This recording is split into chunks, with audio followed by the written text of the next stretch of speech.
سلام بچه ها، من اومدم جی تی سندرس موبایل رو نشون بدم که نصب کنیم و استفاده.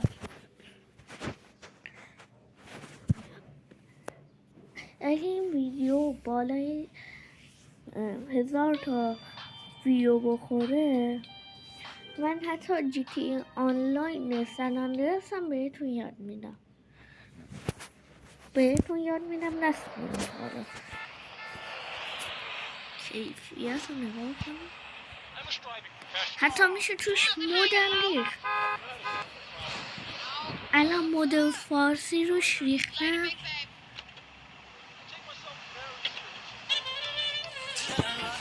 مود فارسی روش ریختم قشنگش باز. شما هم میتونید اگه بخوایم برای شما هم یاد میدم چجوری.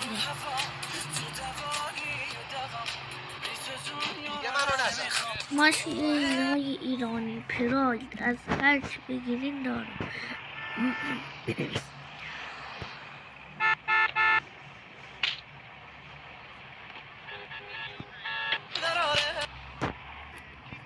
واسه این یه ماشین بدوزم. من دزدم. یا مثلا چی میگی؟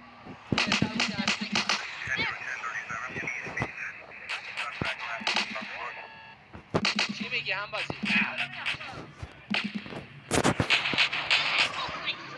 با خانواده کار میکنی؟